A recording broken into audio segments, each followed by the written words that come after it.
Les données du groupement des sapeurs-pompiers militaires et du CHU du Bouaké relèvent que les engins à 2 et 3 roues sont impliqués dans plus de 50% des accidents de la circulation. Le non-respect du code routier demeure la principale cause de ces accidents. Pour attirer la sonnette d'alarme, l'ONG GECI, Génération émergente de Côte d'Ivoire, sensibilise. Avec les forces de l'ordre, nous allons travailler ensemble en étroite collaboration avec l'OSER aussi pour que nos parents puissent prendre conscience que le port du casque est important dans leur vie. Le port du casque est obligatoire en Côte d'Ivoire. Nous sommes venus pour leur dire que le casque que les usagers de 2 roues et de 3 roues portent, ce n'est pas pour faire plaisir aux forces de l'ordre. C'est une mesure de sécurité routière. Pour protéger les conducteurs des engins à 2 et 3 roues des accidents mortels, plus de 600 casques sont distribués.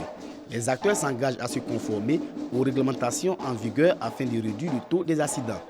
Nous allons faire en sorte que dans la ville de Bouaké, aucun tricycle, aucun taxi-moto, aucun conducteur aujourd'hui ne circule sans ses casques.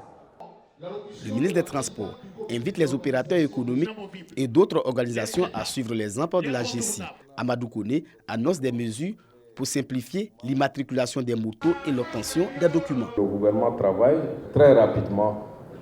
On puisse permettre que les coûts pour les cartes grises, pour l'immatriculation des motos, que ces coûts-là soient baissés fortement pour vous permettre d'avoir les documents de vos motos. Dans la pose des plaques d'immatriculation, il y a beaucoup plus de célérité.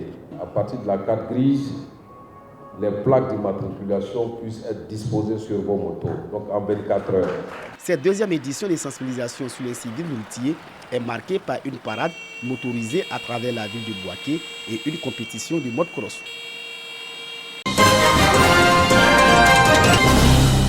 Agripreneur de demain, un projet de structuration des chaînes de valeur du cacao, du manioc et de la banane plantain. Une déclinaison du programme d'appui aux initiatives agricoles locales. C'est vrai que notre agriculture, quand on la voit, elle n'est pas très esthétique. Mais aujourd'hui, le rôle de l'incubateur que nous sommes, c'est véritablement de pouvoir accompagner les jeunes à retourner à la terre et de leur dire qu'aujourd'hui, l'agriculture peut se faire autrement parce qu'on a le numérique, on a le digital et les habitudes de consommation ont aussi changé. Financé par le ministère de l'Agriculture et l'agence de coopération allemande GIZ, ce projet permet aux chefs d'entreprise et aux coopératives agricoles de concrétiser leurs efforts. Je suis en technologie alimentaire, donc on a fait des formations dans tout ce qui est formation en digital, en business plan, en recherche de financement. Grâce à cette formation, comment acquérir aussi de nouveaux clients et comment fidéliser ses anciens clients.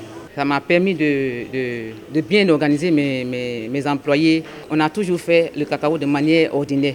Et aujourd'hui, nous sommes en train de promouvoir l'agriculture biologique. Eux, ils nous suivent, ils nous aident. Les femmes sont sensibilisées à l'entrepreneuriat, de même que les jeunes sont encouragés au métier agricole. J'ai été émerveillé par la volonté de ces jeunes. Ils ont décidé d'entreprendre dans un domaine assez difficile, l'agriculture. Essayer par les technologies, dont ils ont les grandes connaissances, essayer de moderniser l'agriculture.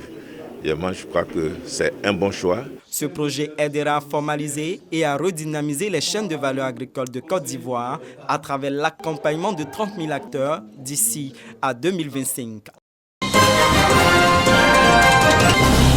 1500 kits scolaires au profit des élèves de la commune d'Abobo, issus de familles vulnérables. Cette action de solidarité est portée par le conseil municipal avec l'appui de 3 organisations, à savoir la Fondation Children of Africa, le groupe Carré d'Or et la commission de la CEDEAO en Côte d'Ivoire. L'initiative vise à alléger les dépenses des parents d'élèves et permettre aux enfants d'aborder l'année scolaire en toute sérénité. Merci maman Kandia de nous avoir donné les kits.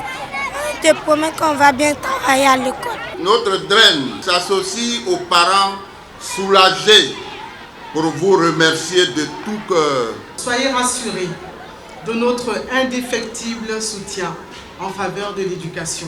Chers enfants, vous représentez la Côte d'Ivoire de demain. Vous devez saisir l'opportunité qui vient à vous en ce jour pour mieux appréhender les défis futurs et ce qui se dessineront tout au long de votre parcours.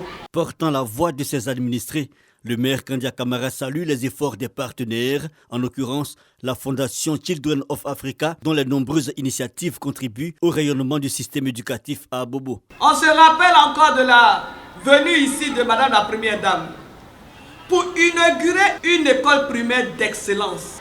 Merci à Madame la Première Dame de se préoccuper de la vie des populations d'Abobo en offrant de nombreux kits scolaires pour que l'année scolaire pour ces enfants soit une réussite. Depuis l'entame de l'année académique 2022-2023 à ces jours, au total, 41 848 kits scolaires ont été distribués par le conseil municipal d'Abobo.